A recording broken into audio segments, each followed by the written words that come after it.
ತಿಮರೋಡಿ ಮನೆಯಲ್ಲಿ ಚಿನ್ನಯ್ಯನಿಗಿತ್ತ ರಾಜಾತಿಥ್ಯ. ಎಸ್ಐಟಿ ಮುಂದೆ ಇನ್ನಷ್ಟು ಮಾಹಿತಿ ಬಿಚ್ಚಿಟ್ಟ ಚಿನ್ನಯ್ಯ. ಪಬ್ಲಿಕ್ ಟಿವಿಯಲ್ಲಿ ಮತ್ತೊಂದು ಸೂಪರ್ ಎಕ್ಸ್ಕ್ಲೂಸಿವ್. ಹೌದು, ತಿಮರೋಡಿ ನಿವಾಸದಲ್ಲಿ ಎಸ್ಐಟಿ ಮಹಜರು ವೇಳೆ ಇನ್ನಷ್ಟು ಸ್ಫೋಟಕ ಸತ್ಯ ಹೊರಬಿದ್ದಿದೆ.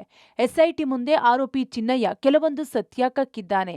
ತಿಮರೋಡಿ ಗ್ಯಾಂಗ್ ತನ್ನನ್ನ ನೋಡಿಕೊಳ್ಳುತ್ತಿದ್ದದ್ದು ಹೇಗೆ, ತಿಮರೋಡಿ ಮನೆಯ ಆತಿಥ್ಯ ಹೇಗಿತ್ತು ಅನ್ನೋ ಎಲ್ಲಾ ಮಾಹಿತಿಯನ್ನ ವಿಚಾರಣೆ ವೇಳೆ ಬಾಯ್ಬಿಟ್ಟಿದ್ದಾನೆ. ಚನ್ನನ ಮೇಲೆ ತಿಮರೋಡಿಯನ್ ಟೀಮ್ಗೆ ಯಾವುದೇ ಗೌರವ ಇರಲಿಲ್ಲ. ಚನ್ನನಿಗೂ ಅವರೊಂದಿಗೆ ಯಾವುದೇ ಸೆಂಟಿಮೆಂಟ್ ಇರಲಿಲ್ಲ. ಇದು ಕೇವಲ ಕೊಂಡುಕೊಳ್ಳುವ ಹಂತದಲ್ಲಿ ಇದ್ದ ಸಂಬಂಧ ಅನ್ನೋ ವಿಚಾರವನ್ನ ಚಿನ್ನಯ್ಯ ಬಿಚ್ಚಿಟ್ಟಿದ್ದಾನೆ. ನಾವು ಹೇಳಿದ್ದು ನೀವು ಕೇಳಬೇಕು, ನಿನಗೆ ಏನ್ ಬೇಕೋ ಅದು ಸಿಗುತ್ತೆ ಎಂಬಂತೆ ಇದ್ದ ಸಂಬಂಧದ ಬಗ್ಗೆ ಹೇಳಿಕೊಂಡಿದ್ದಾನೆ. ಶವ ಶೋಧನೆ ಸಂದರ್ಭದಲ್ಲಿ ತಿಮ್ಮನ ಜೋಶ್ ನೋಡಿ ಪ್ರತಿಕ್ರಿಯಿಸುತ್ತಿದ್ದ ತಂಡ. ಟೀಮ್ ಹೇಳಿದಂತೆ ತಿಮ್ಮ ಕೇಳಿದಾಗ ಪ್ರತಿದಿನ ಗುಂಡು ತುಂಡಿನ ವ್ಯವಸ್ಥೆ ಮಾಡುತ್ತಿದ್ರಂತೆ. ಚನ್ನ ಹೇಳಿದ್ದಕ್ಕೆಲ್ಲ ತಲೆ ಆಡಿಸದೇ ಇದ್ರೆ no non veg no drinks ಅನ್ನೋದು ಅದನ್ನು ಎಸ್ಐಟಿ ಮುಂದೆ ಹೇಳಿದ್ದಾನೆ. ಎಲ್ಲರೂ ಒಟ್ಟು ಸೇರಿ ಸಂಚನ ರೂಪಿಸಿದ್ರು ಕೂಡ ಪರಸ್ಪರ ಒಬ್ಬರ ಮೇಲೆ ಒಬ್ಬರಿಗೆ ಗೌರವ ಇರಲಿಲ್ಲ ಅನ್ನುವ ಮಾತನ್ನು ಕೂಡ ಎಸ್ಐಟಿ ಮುಂದೆ ಚೆನ್ನಯ್ಯ ಹೇಳಿದೆ ಅನ್ನೋದು ಕೂಡ ಗೊತ್ತಾಗ್ತಾ ಇದೆ. ಎಲ್ಲೋ ಒಂದು ಕಡೆ ನಾನು ಅವರನ್ನು ನಂಬಿದ್ದೆ, ಆದರೆ ಅವರು ನನ್ನ ಗೌರವದಿಂದ ನೋಡಲಿಲ್ಲ, ಹಾಗಾಗಿ ನನಗೂ ಅವ್ರ ಬಗ್ಗೆ ಯಾವುದೇ ಒಂದು ರೀತಿಯ ಎಮೋಷನಲ್ ಬಾಂಡಿಂಗ್ ಇಲ್ಲ, ಕೇವಲ ನನಗೆ ನೀನು ನಿನಗೆ ನಾನು ಅನ್ನುವಂಥ ರೀತಿಯಲ್ಲಿ ಆ ಆರಂಭದ ದಿನಗಳಲ್ಲಿ ಆ ವಿಚಾರಕ್ಕೆ ಮಾತ್ರ ನಾವು ಒಟ್ಟಾಗಿ ಹೋದ್ವಿ, ಆನಂತರ ಅವರು ನನ್ನ ಗೌರವದಿಂದ ನಡೆಸ್ಕೊಳ್ಳಿಲ್ಲ ಅನ್ನುವಂಥದ್ದು ಎಸ್ಐಟಿ ಮುಂದೆ ಚೆನ್ನಯ್ಯ ತೋಡಿಕೊಂಡ ಗೋಳು. 6ನೇ ಗುಂಡಿ ತೋಡಿದ ನಂತರ ಡಲ್ಲಾದ ಚಿನ್ನಯ್ಯ. ಒಂದೇ ಮನೆಯಲ್ಲಿದ್ರು ಅಂತರ ಕಾಯ್ದುಕೊಂಡಿದ್ದ ಬುರುಡೆ ಗ್ಯಾಂಗ್. 1, 2, 3 ಗುಂಡಿ ತೋಡಿದಾಗ ಚಿನ್ನನಿಗೆ ರಾಜಭೋಗ ಸಿಗುತ್ತಿತ್ತು. ಕೇಳಿದಾಗಲೆಲ್ಲ ನಾನ್ ವೆಜ್ ಎಣ್ಣೆ ಸಿಗುತ್ತಿತ್ತು. ಆದ್ರೆ 6 ಗುಂಡಿ ತೆಗೆಯುವಷ್ಟರಲ್ಲಿ ಚಿನ್ನಯ್ಯ ಡಲ್ಲಾಗಿದ್ದ. ಹೀಗಾಗಿ ಚನ್ನನಿಗೆ ಊಟಕ್ಕೆ ನಾನ್ ವೆಜ್ ಇಲ್ಲ, ಕೇಳಿದಷ್ಟು ಎಣ್ಣೆಯೂ ಇಲ್ಲದ ಸ್ಥಿತಿ ನಿರ್ಮಾಣವಾಗಿತ್ತು. ಅದೇ ಮನೆಯಲ್ಲಿ ಬುರುಡೆ ಟೀಮ್ ಚನ್ನನಿಂದ ಅಂತರ ಕಾಯ್ದುಕೊಂಡಿತ್ತು. ಏನೇ ಎಕ್ಸಿಕ್ಯೂಟ್ ಮಾಡುವಾಗ ಎಲ್ಲವನ್ನು ಚನ್ನನ ಎದುರು ಮಾತನಾಡ್ತಿರ್ಲಿಲ್ಲ. ಕೆಲವು ವಿಚಾರ ಮಾತ್ರ ಚನ್ನನ ಬಳಿ ಚರ್ಚೆ. ಆ ನಂತರ ತಂಡದ ಪ್ರತ್ಯೇಕ ಮಾತುಕತೆ ನಡೆಯುತ್ತಿತ್ತು. ಜೊತೆಗಿದ್ರು ನನ್ನನ್ನ ದೂರ ಇಟ್ಟಿದ್ರು, ಅದಕ್ಕೆ ಅವರ ಮೇಲೆ ನನಗೆ ಯಾವುದೇ ಸೆಂಟಿಮೆಂಟ್ ಇಲ್ಲ, ಅವರಿಗೂ ನನ್ನ ಮೇಲೆ ಗೌರವ ಇಲ್ಲ ಅಂತ ಚಿನ್ನಯ್ಯ ಹೇಳಿಕೊಂಡಿದ್ದಾನೆ. ತಿಮರೋಡಿ ಅವರ ನಿವಾಸದಲ್ಲಿ ಮಹಾಜರ್ ಪ್ರಕ್ರಿಯೆ ಮಾಡಿದಂಥ ಎಸ್ಐಟಿ ತಂಡ ಸಾಕಷ್ಟು ಮಹತ್ವದ ವಸ್ತುಗಳನ್ನು ಕಲೆ ಹಾಕಿದೆ, ಸಾಕ್ಷ್ಯವಾಗಿ ಅದನ್ನು ಪರಿಗಣಿಸಿದೆ ಅನ್ನೋ ಮಾತು ಕೂಡ ಕೇಳಿಬರ್ತಾ ಇದೆ. ಪ್ರಮುಖವಾಗಿ ಅಲ್ಲಿ ಸಿಕ್ಕಂಥ ವಸ್ತುಗಳು ಚೆನ್ನೈಗೆ ಸಂಬಂಧಪಟ್ಟಂಥ ಬಹುತೇಕ ಮೊಬೈಲ್, ಬಟ್ಟೆ ಸೇರಿದಂತೆ ಸಾಕಷ್ಟು ವಸ್ತುಗಳು ಅಲ್ಲಿ ಅಧಿಕೃತವಾಗಿ ಸಿಕ್ಕಿತ್ತು.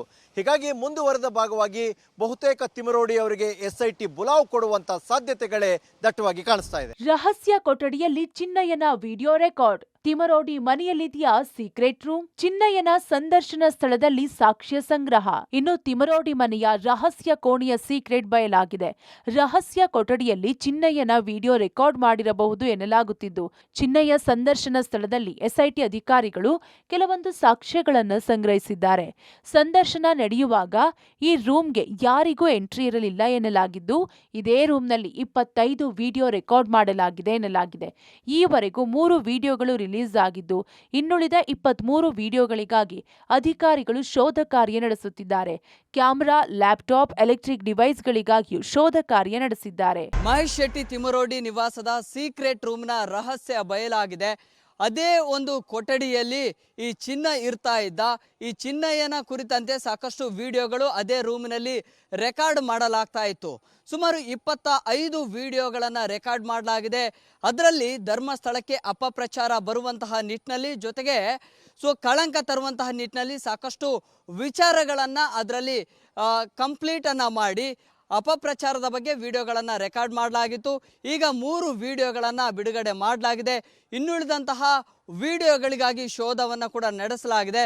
ಪ್ರಮುಖವಾಗಿ ರಾ ಫುಟೇಜ್ಗಳು ಎಲ್ಲಿದ್ದಾವೆ, ಅದರಲ್ಲಿ ಆ ಸ್ಕ್ರೀನ್ನ ಮೇಲೆ ಯಾರೆಲ್ಲ ಇದ್ದಾರೆ, ಅವರ ವಾಯ್ಸ್ಗಳು ಏನು ಅನ್ನೋದ್ರ ಬಗ್ಗೆ ಕೂಡ ಇದೀಗ ಅಧಿಕಾರಿಗಳು ಮಾಹಿತಿಯನ್ನು ಮತ್ತು ಸಾಕ್ಷ್ಯ ಸಂಗ್ರಹವನ್ನು ಕೂಡ ಮಾಡ್ತಾ ಇದ್ದಾರೆ. ಈ ಮೂಲಕವಾಗಿ ಬುರುಡೆ ಗ್ಯಾಂಗ್ನ ಪಿತೂರಿ ಮತ್ತು ವ್ಯವಸ್ಥಿತ ಸಂಚು ಏನಿತ್ತು ಅದೆಲ್ಲವೂ ಕೂಡ ಹಂತ ಹಂತವಾಗಿ ಬಯಲಾಗ್ತಾ ಇದೆ. ಚಿನ್ನಯ್ಯನ ಬಟ್ಟೆ, ಬ್ಯಾಗ್, ಮೊಬೈಲ್ ವಶಕ್ಕೆ. ಸ್ವಿಚ್ ಆಫ್ ಕಂಡೀಷನ್ ನಲ್ಲಿದ್ದ ಚಿನ್ನಯ್ಯನ ಮೊಬೈಲ್. ಚಿನ್ನಯ್ಯನ ಮೊಬೈಲ್ ನಲ್ಲಿಲ್ಲ ಕಾಲ್ ಲಿಸ್ಟ್. ತಿಮರೋಡಿ ಮನೆಯಲ್ಲಿ ದಾಳಿ ವೇಳೆ ಚಿನ್ನಯ್ಯ ತಂಗಿದ್ದ ರೂಮ್ನಲ್ಲಿ ಚಿನ್ನಯ್ಯನ ಮೊಬೈಲ್, ಬಟ್ಟೆ, ಬ್ಯಾಗ್ ಪತ್ತೆಯಾಗಿದೆ. ಬಟ್ಟೆ ಬ್ಯಾಗ್ನಲ್ಲಿ ಪಾಕೆಟ್ ಡೈರಿ, ಸಣ್ಣ ಪುಸ್ತಕ, ಪೆನ್ನು ಪತ್ತೆಯಾಗಿದ್ದು, ಸ್ವಿಚ್ ಆಫ್ ಕಂಡೀಷನ್ ನಲ್ಲಿದ್ದ ಮೊಬೈಲ್ ಅನ್ನ ಪೊಲೀಸರು ಚಾರ್ಜ್ ಮಾಡಿದ್ದಾರೆ. ಮೊಬೈಲ್ ಸ್ವಿಚ್ ಆನ್ ಆದ್ಮೇಲೆ ಚಿನ್ನಯ್ಯ ಇದೇ ನನ್ನ ಮೊಬೈಲ್ ಅಂತ ಖಚಿತಪಡಿಸಿದ್ದಾನೆ. ಆದ್ರೆ ಚಿನ್ನಯ್ಯ ಮೊಬೈಲ್ ಪರಿಶೀಲಿಸಿದಾಗ ಅದರಲ್ಲಿ ಕಾಲ್ ಡೀಟೇಲ್ಸ್ ಡಿಲೀಟ್ ಮಾಡಿರೋದು ಕಂಡುಬಂದಿದೆ. ಈ ಬಗ್ಗೆ ಚಿನ್ನಯ್ಯನನ್ನ ಕೇಳಿದಾಗ ಡಿಲೀಟ್ ಬಗ್ಗೆ ನನಗೆ ಗೊತ್ತಿಲ್ಲ, ಮೊಬೈಲ್ ಬಳಸುತ್ತಿದ್ದೆ ಅಷ್ಟೇ ಎಂದಿದ್ದಾನೆ. ಇನ್ನು ತಿಮರೋಡಿ ಮನೆಯಲ್ಲಿ ಎಸ್ಐಟಿ ಅಧಿಕಾರಿಗಳ ಮಹಜರು ವೇಳೆ ಸೀನ್ ಆಫ್ ಕ್ರೈಮ್ ಮರುಸೃಷ್ಟಿ ಮಾಡಿರೋ ಎಸ್ಐಟಿ ಅಧಿಕಾರಿಗಳು ಚಿನ್ನಯ್ಯ ಕುಳಿತು ಮಾತನಾಡುತ್ತಿದ್ದ ಜಾಗ, ಊಟ ಮಾಡುತ್ತಿದ್ದ ಜಾಗಗಳ ಮರುಸೃಷ್ಟಿ ಮಾಡಿದ್ದಾರೆ. ತಿಮರೋಡಿಯ ಮನೆಯಲ್ಲಿ ಎಸ್ಐಟಿ ಅಧಿಕಾರಿಗಳು ಶೋಧ ನಡೆಸಿರುವಂತಹ ಸಂದರ್ಭದಲ್ಲಿ ಸಾಕಷ್ಟು ಮಹತ್ವದ ದಾಖಲೆಗಳು ಪತ್ತೆಯಾಗಿರುವಂಥದ್ದು. ಈ ಆರೋಪಿ ಚಿನ್ನಯ್ಯ ತಂಗಿದ್ದಂಥ ಕೊಠಡಿ ಏನಿದೆ, ಆ ಕೊಠಡಿಯಲ್ಲಿ ಚಿನ್ನಯ್ಯ ಬಳಕೆ ಮಾಡ್ತಿದ್ದಂಥ ವಸ್ತುಗಳು ಪತ್ತೆಯಾಗಿದೆ. ಪ್ರಮುಖವಾಗಿ ಆತ ಆಗ್ತಾ ಇದ್ದಂಥ ಬಟ್ಟೆ ಬರೆಗಳು, ಜೊತೆಗೆ ಒಂದು ಬ್ಯಾಗ್ನಲ್ಲಿ ಒಂದು ಪಾಕೆಟ್, ಡೈರಿ, ಪೆನ್ನು, ಪುಸ್ತಕ ಈ ರೀತಿಯಾಗಿರುವಂಥ ವಸ್ತುಗಳು ಪತ್ತೆಯಾಗಿರುವಂಥದ್ದು. ಅದರ ಜೊತೆಗೆ ಅದರಲ್ಲಿದ್ದಂಥ ಒಂದು ಸ್ವಿಚ್ಡ್ ಆಫ್ ಆಗಿರುವಂಥ ಮೊಬೈಲ್ ಪತ್ತೆಯಾಗಿದೆ. ಈ ಮೊಬೈಲನ್ನು ಚಾರ್ಜ್ ಮಾಡಿದ ಬಳಿಕ ಎಸ್ಐಟಿ ಅಧಿಕಾರಿಗಳು ಆನ್ ಮಾಡ್ತಾರೆ. ಆ ಸಂದರ್ಭದಲ್ಲಿ ಅದರಲ್ಲಿದ್ದಂಥ ಕಾಲ್ ಹಿಸ್ಟ್ರಿಗಳೆಲ್ಲ ಡಿಲೀಟ್ ಆಗಿತ್ತು. ಇದನ್ನು ಎಸ್ಐಟಿ ಅಧಿಕಾರಿಗಳು ಚಿನ್ನಯ್ಯನ ಜೊತೆ ಪ್ರಶ್ನೆ ಮಾಡ್ತಾರೆ. ಆದರೆ ನಾನು ಇದನ್ನು ಯಾವುದೇ ಕಾರಣಕ್ಕೂ ಡಿಲೀಟ್ ಮಾಡಿಲ್ಲ ಅನ್ನುವಂಥದ್ದನ್ನು ಆತ ಹೇಳ್ಕೊಳ್ತಾನೆ. ಅದರ ಬಳಿಕ ಈ ಒಂದು ಪ್ರಕರಣದಲ್ಲಿ ಆತ ತಂಗಿದ್ದಂಥ ಏನು ರೂಮ್ ಇದೆ, ಆ ರೂಮಿನಲ್ಲಿ ಎಲ್ಲವನ್ನ ಮರುಸೃಷ್ಟಿ ಮಾಡುವಂಥ ಕೆಲಸವನ್ನು ಎಸ್ಐಟಿ ಅಧಿಕಾರಿಗಳು ಮಾಡಿದ್ದಾರೆ. ಆತ ಮಲಗಿರುವಂಥ ಜಾಗ, ಕೂತಿರುವಂಥ ಜಾಗ, ಊಟ ಮಾಡಿರುವಂಥ ಜಾಗ, ಈ ಎಲ್ಲ ಜಾಗದಲ್ಲಿ ಮರುಸೃಷ್ಟಿಯನ್ನು ಮಾಡುವುದರ ಮೂಲಕ ಎಸ್ಐಟಿ ಅಧಿಕಾರಿಗಳು ತನಿಖೆಯನ್ನ. ಚಿನ್ನಯ್ಯ ಬರುತ್ತಿದ್ದ ಕಾರು ಮಾಲೀಕನಿಗೂ ಶಾಕ್, ನೋಟಿಸ್ ಕೊಟ್ಟು ವಿಚಾರಣೆಗೆ ಕರೆಯುವ ಸಾಧ್ಯತೆ. ಬಿಳಿ ಬಣ್ಣದ ಕಾರಿನ ಬಗ್ಗೆಯೂ ಬಾಯ್ಬಿಟ್ಟ ಚಿನ್ನಯ್ಯ. ಧರ್ಮಸ್ಥಳದಲ್ಲಿ ಉತ್ಖನನ ವೇಳೆ ಚೆನ್ನ ಬಿಳಿ ಬಣ್ಣದ ಕಿಯಾ ಕಾರಿನಲ್ಲಿ ಟ್ರಾವೆಲ್ ಮಾಡ್ತಿದ್ದ. ವಿಚಾರಣೆಗೆ ಬರುವಾಗ ಹೋಗುವಾಗ ಇದೇ ಕಾರನ್ನ ಬಳಕೆ ಮಾಡುತ್ತಿದ್ದ. ಇದೀಗ ಆ ಕಾರು ಮಾಲೀಕನಿಗೆ ಶಾಕ್ ಕೊಡೋಕೆ ಎಸ್ಐಟಿ ಅಧಿಕಾರಿಗಳು ಮುಂದಾಗಿದ್ದಾರೆ. ಉಜ್ರೆಯಲ್ಲಿರುವ ಪ್ರಮೋದ್ ಕುಮಾರ್ ಶೆಟ್ಟಿ ಎಂಬುವವರಿಗೆ ಆ ಕಾರು ಸೇರಿದ್ದು. ಪ್ರಮೋದ್ ಕುಮಾರ್ ಶೆಟ್ಟಿಗೂ ನೋಟಿಸ್ ಕೊಟ್ಟು ವಿಚಾರಣೆಗೆ ಕರೆಯುವ ಸಾಧ್ಯತೆ ಇದೆ. ಮಹೇಶ್ ಶೆಟ್ಟಿ ತಿಮರೋಡಿ, ಪ್ರಮೋದ್ ಕುಮಾರ್ ಶೆಟ್ಟಿಗೆ ಏನು ಸಂಬಂಧ ಎಂಬುದರ ಬಗ್ಗೆ ಮಾಹಿತಿ ಕಲೆ ಹಾಕ್ತಿರುವ ಎಸ್ಐಟಿ ಟೀಮ್ ಮಹೇಶ್ ಶೆಟ್ಟಿಗೆ ನೋಟಿಸ್ ಕೊಡೋಕೆ ಮುಂದಾಗಿದೆ. ಬುರುಡೆ ಗ್ಯಾಂಗ್ ಚಿನ್ನಯ್ಯನಿಗೆ ಎಸ್ಐಟಿ ಗ್ರಿಲ್. ನಾಳೆ ಮತ್ತೆ ಮುಂದುವರಿಯಲಿರೋ ವಿಚಾರಣೆ. ಬುರುಡೆ ಗ್ಯಾಂಗ್ನ ಚಿನ್ನಯ್ಯಗೆ ಎಸ್ಐಟಿ ಅಧಿಕಾರಿಗಳು ಗ್ರಿಲ್ ಮುಂದುವರೆಸಿದ್ದಾರೆ. ನಿನ್ನೆ ತಡರಾತ್ರಿಯವರೆಗೂ ತಿಮರೋಡಿ ಮನೆಯಲ್ಲಿ ಮಹಜರು ಹಿನ್ನೆಲೆ ಇಂದು ಆರೋಪಿ ಚಿನ್ನಯ್ಯನಿಗೆ ಬೆಳ್ತಂಗಡಿ ತಾಲೂಕು ಆಸ್ಪತ್ರೆಯಲ್ಲಿ ಮೆಡಿಕಲ್ ಟೆಸ್ಟ್ ಮಾಡಲಾಗಿದೆ. 10 ದಿನಗಳ ಕಾಲ ಎಸ್ಐಟಿ ಕಸ್ಟಡಿಯಲ್ಲಿರುವ ಚಿನ್ನಯ್ಯ ವಿಚಾರಣೆಗೆ ಬ್ರೇಕ್ ನೀಡಿರುವ ತನಿಖಾ ಅಧಿಕಾರಿಗಳು ನಾಳೆ ಮತ್ತೆ ಗ್ರಿಲ್ ಮಾಡಲಿದ್ದಾರೆ. ಈಗಾಗಲೇ ಎಸ್ಐಟಿ ಅಧಿಕಾರಿಗಳ ಮುಂದೆ ಚಿನ್ನಯ್ಯ ಬುರುಡೆ ಗ್ಯಾಂಗ್ ಬಗ್ಗೆ ಬಾಯ್ಬಿಟ್ಟಿದ್ದು, ಇನ್ನಷ್ಟು ವಿಚಾರಗಳನ್ನ ಹೊರಗೆಳೆಯಲು ಪೊಲೀಸರು ಮುಂದಾಗಿದ್ದಾರೆ. ಒಟ್ನಲ್ಲಿ ಬುರುಡೆ ಗ್ಯಾಂಗ್ನ ಒಂದೊಂದೇ ಸತ್ಯಗಳು ಹೊರಗಡೆ ಬರುತ್ತಿದ್ದು, ಮತ್ತಷ್ಟು ಮಾಹಿತಿಗಳನ್ನ ಕೆದಕೋಕೆ ಎಸ್ಐಟಿ ಮುಂದಾಗಿದೆ. Public TV, Dharmasthala.